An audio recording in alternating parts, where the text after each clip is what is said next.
So my first musical memories were gospel music. Really, my first musical memories were going to choir rehearsal with my parents and, with my grandparents there. So I would be, from the womb, I was going to choir rehearsal. My mom was directing the choir, literally. Right. And so I was hearing the songs that they were teaching and learning and singing, and very early on wanted to be a part of that music. And so I would beg to, let me sing in the choir. And I started taking piano lessons when I was like 3 or 4 years old. Oh wow, that's young. The reason my mother kind of started to drift away from us as a family was when her mother died. So our grandmother, maternal grandmother, died when she was only 58, 59 years old. She died of heart failure, and I was very close with her. My mother was very close with her. She was the organist at church. She directed the choir with my mother. She taught me how to play gospel music. So we were all very close, and we spent so much time with her in church and at her house, and we were extremely close, and all of us were, but my mom was especially close to her. When she died, my mother went into like a decade of kind of depression and self-medication and distance from us as a family. And so that was very kind of formative for all of us, because this happened when I'm 10, 11 years old. How do your kids identify, or do they? Does it even matter? They know their dad's black, and they're like my skin color, like almost exactly. And so they see themselves as black and brown, and they know their mother's Asian. And so I have introduced the word Blasian to their vocabulary.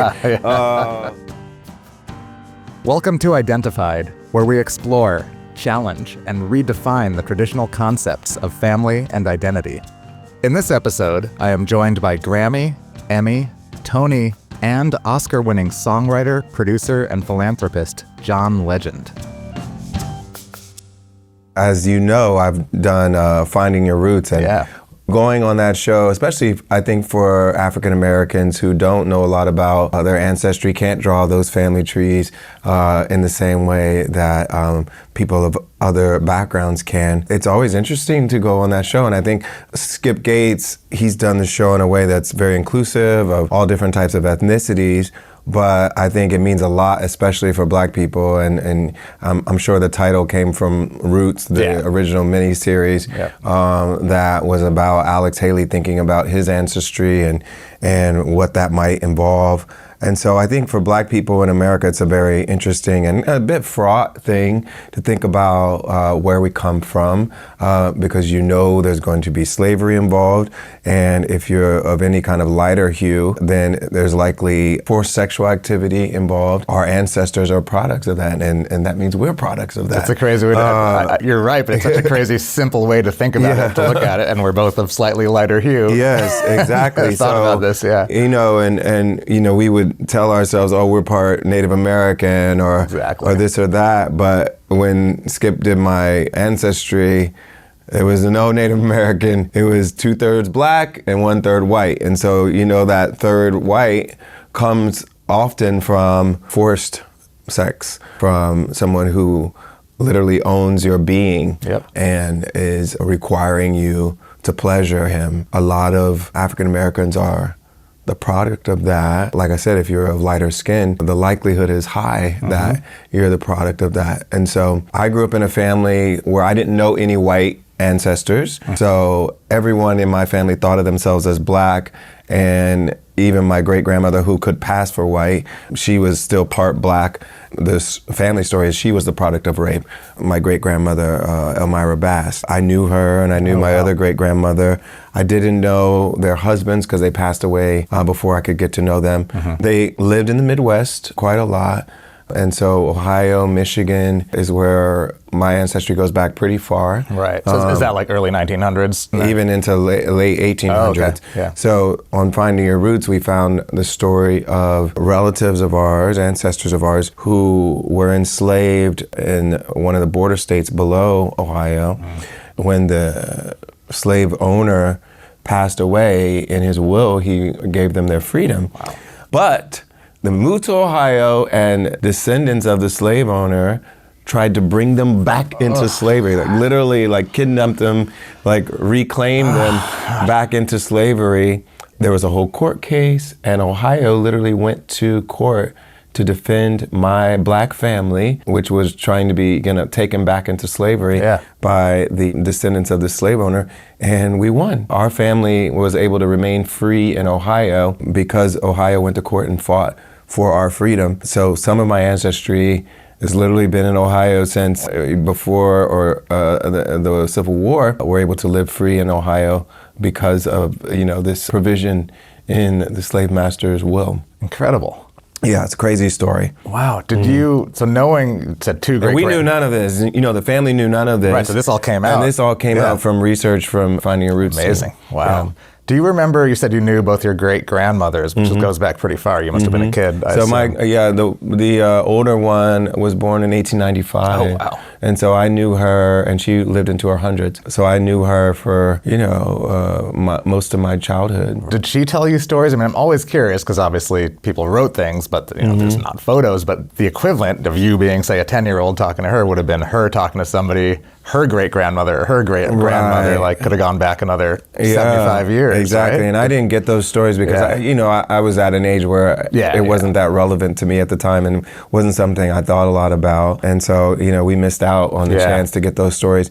And now we're trying to be more diligent about recording some of these family stories on both sides, Chrissy's family and mine. We're trying to be a little more intentional about just recording some of these memories. And we have certain relatives that are really good at keeping photos and family lore and all that stuff. I think in general, more of us are trying to be more aware of where we come from and making sure we don't lose those stories and memories. Yeah, makes sense. Where did you grow up? I grew up in Springfield, Ohio. It's in western Ohio. It's between Dayton and Columbus. It's very infamous right now because that's where all the Haitian migrants have come, and it literally was discussed in the debate, and a lot of misinformation was being spread about it. Yeah. But that's literally my hometown. Oh, wow. A town of 80,000 people that doesn't get any press for any other reason was discussed in the national debate. Yeah. And how did you grow up with siblings, with both parents? I grew up with both parents most of my childhood, and then my parents got divorced when I was around 11. We lived with my dad,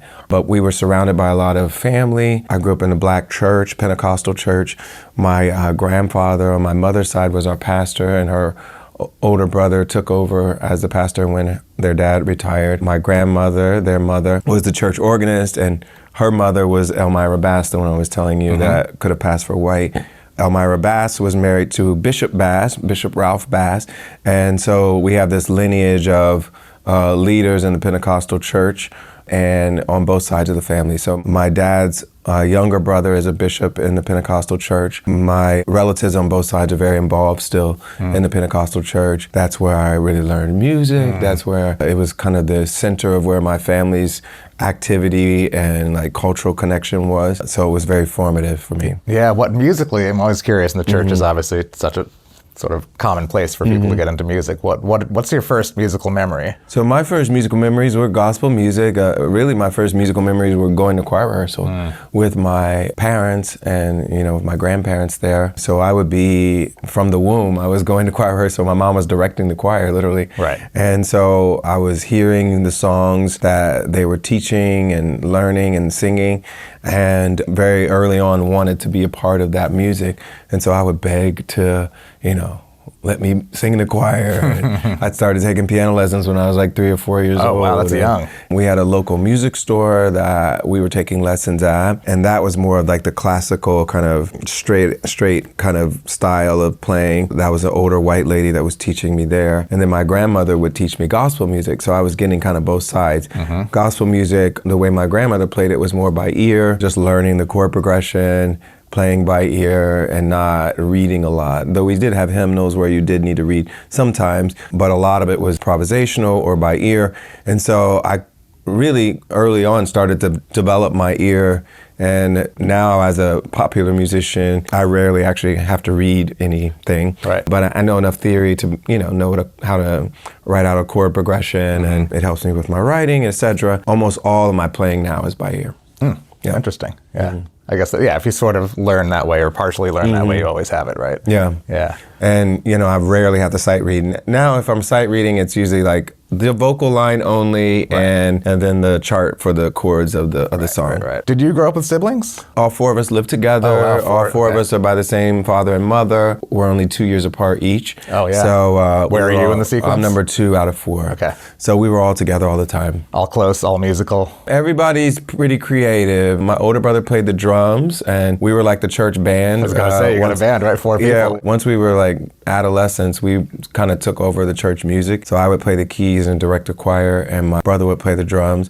And then my younger brother actually turned out to be a really good singer, but he was a late bloomer. He didn't really sing when we were young, just a little bit. But as he got older, he was more into sports when he was in high school. As he got older, he can really sing. And so he toured with me and sang backup for me and opened for me sometimes. His biggest problem was he sounded so much like me that it was like people didn't want another John Legend. If you ever needed a night we already off. have one. He sounds a bit like me and stylistically and just his vocal timbre and everything. So it was hard for him to break through individually, but he's a really talented musician. Yeah. And then my sister can sing a bit too. She doesn't do it, for public consumption, but she can sing a bit too, but she's also very creative artistically, and she caters and does food art, and she's just very handy. And right. So there's a creative gene. And my older brother that played the drums is also a really good artist as well. So he paints and draws and cuts my hair and does, anything that involves hands and eyes and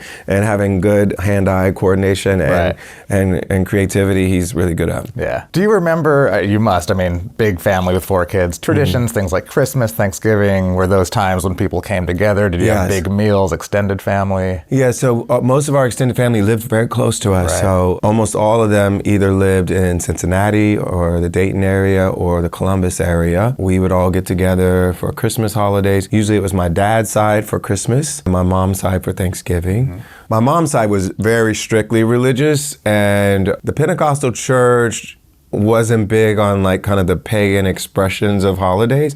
We didn't do Christmas decorating and there's no Santa to be found and so it's just about Jesus. It was about Jesus. Yeah. I did a riff on this in my Christmas show last year where I was like, Jesus was the reason for the season. We didn't do the Easter Bunny for Easter. We didn't do Santa Claus for Christmas. It was this is a religious holiday. We're not incorporating these secular themes and traditions. Right. On my mom's side, that's really what it was like. But on my dad's side, it was a little more relaxed when it came to that. And so there was Santa, Black Santa at my granny's house, a Christmas tree and Christmas lights and decorations. And it was a bit more festive on my dad's side. So you had these two kind of different things celebrating the same holidays. And they weren't drastically different. My granny Stevens was Baptist, and they just weren't as fundamentalist and strict about certain things. Right. But then her 3 sons all converted to Pentecostalism. My dad kind of led them over there because he started dating my mom. And she's the pastor's daughter, and he kind of converts to Pentecostalism. And then his brothers kind of joined in, and so all 3 of them are Pentecostal, but their sisters aren't, not that I know of. So their family was a little bit more hybrid, but my mom's side of the family was very strictly Pentecostal fundamentalist, right? And at the time it was no skirts above the knees, no earrings. Very few of them wore makeup. It was very conservative and straight. A lot more kind of traditional views on women's roles and, obviously sexuality and things of that nature.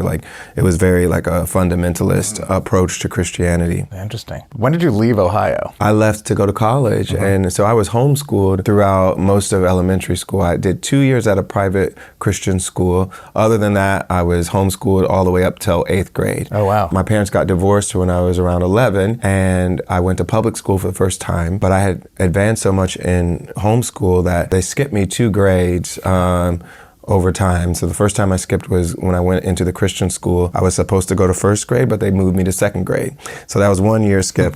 And then when I went to the public school for the first time, I was supposed to go to seventh grade then, but they skipped me to eighth grade. And so over time, I skipped 2 grades and I was 2 years younger than my classmates. And so I arrived at high school at the age of 12, public high school. That's young. Yeah, huge high school, a bunch of kids I didn't know. I was super shy. I was like, I don't know anyone here, but the only thing that made me feel like I could, announce myself and introduce myself was music.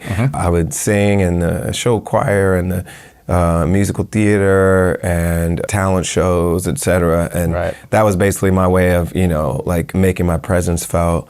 And that was the way I started to make friends and just come out of my shell a bit, because otherwise I would have just been this shy, nerdy kid that was 2 years younger than everybody. And that's a weird time to be 2 years younger than everybody. I was always 1 year younger, and I was always friends with kids in the class below me, maybe because we were the same age, but always also, the last to get a driver's license, just like all these things always felt kind of young. Yeah, all these rites of passage, you're just behind on all of them. When you get to college, you're 16. Wow, 16 in college. Yeah, it's crazy, right? That's what the real adults and so there was no time when I was in college where I could legally have a drink.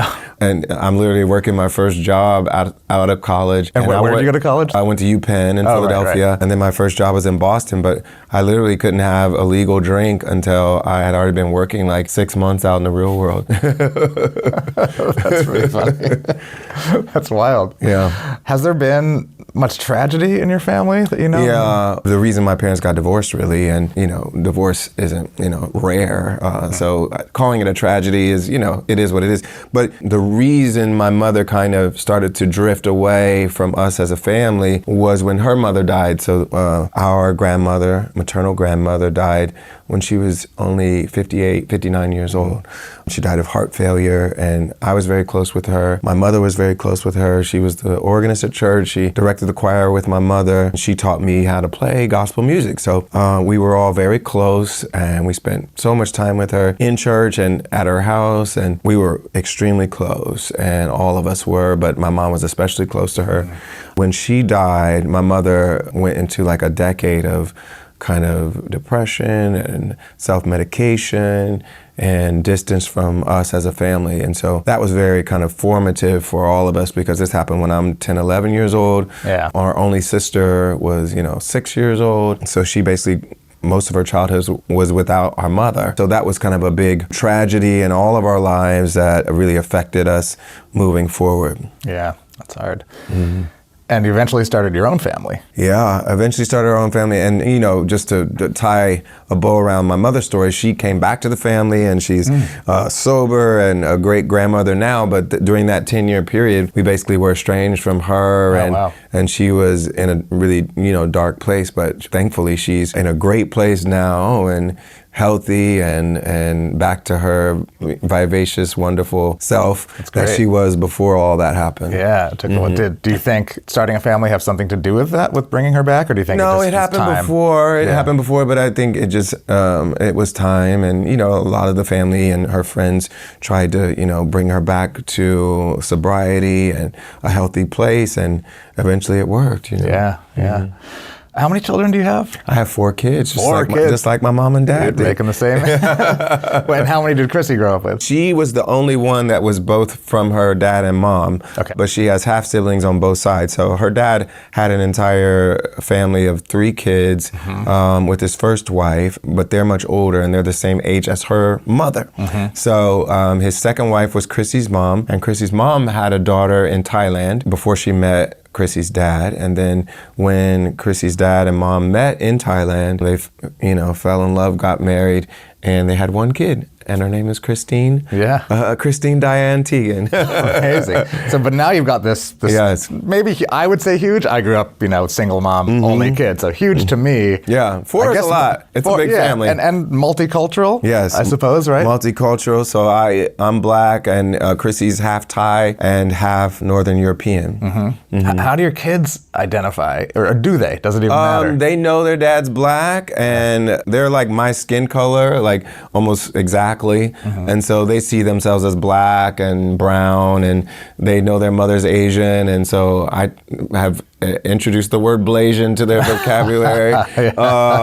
And they embrace, both sides. Their Thai grandmother shows them a lot of Thai culture, and they've been to Thai temple with her, and we've been to Thailand together, and then they've spent a decent amount of time with my side of the family as well. And so they're getting to know their black side too, and they're aware that they're from a multicultural family. They also go to school with lots of kids that are from mixed families as well. Right. And so it doesn't feel like, there's any kind of anomaly at school. There's lots of like half black, half Asian, half everything. Yeah. 2025 in Los Angeles. Exactly. Right, yeah. We did a film with our friend W. Kamau Bell for HBO called 1000% Me.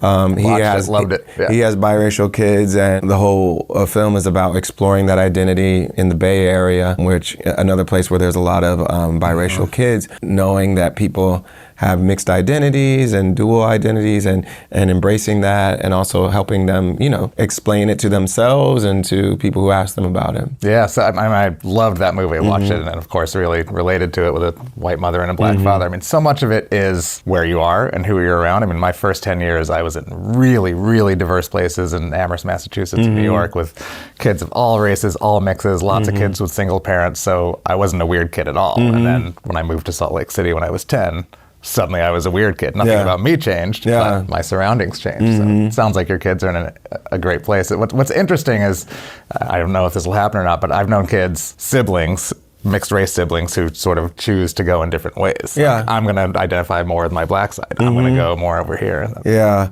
And it depends on how you look, because, I'm working on a Broadway adaptation of Imitation of Life, which explores one of the main characters passing for white. There's some people of mixed race that can pass for white, and sometimes it's a choice, whether or not you choose to do that, or you choose to embrace your darker hue and your darker side of the family. My kids, they are my skin tone, so they wouldn't be able to, lie their way out of being black. At least the older two. We'll see how the younger two, how their skin develops. But I think they'll always be seen as black or brown wherever they go. Yeah. And so it won't be really a choice to pass, but you still have choices how much of your background you explore and embrace. And so it'll be up to them. I like to show them who they are through music and culture, and I'm proud of Black American culture and what we've created as artists and filmmakers and everything we've done to express ourselves in this country. I want my kids to grow up knowing about that and embracing it and being proud of it. Yeah. Yeah. What is family to you? I feel more connected to family now that I have kids. I'm more connected to my extended family. Having kids makes me more aware of the whole family tree. It makes me think about our roots, makes me think about our connections more and more and value them more and more. It makes me want to be around extended family more. It makes me want my kids to be around extended family more. They love being around their cousins on both sides. They just love it. There's something about them knowing that they're family with each other that creates this kind of connection that they don't have with their friends. And I love that. I love seeing that with them. I want to foster that and encourage that for them. And it makes me, like I said, want to foster it for myself too. Yeah. Thanks for tuning in. Please consider subscribing to Identified wherever you get your podcasts so you don't miss an episode. We're on YouTube, Apple Podcasts, Spotify, and all other major streaming platforms. And be sure to explore identifiedpod.com, the place to gain a better understanding of family. Our executive producer is Kieron Banerji, and the show is produced by Palm Tree Island. The music for Identified is by Noella and Patricia Brennan. I'm Nabil Ayers. Thanks for tuning in.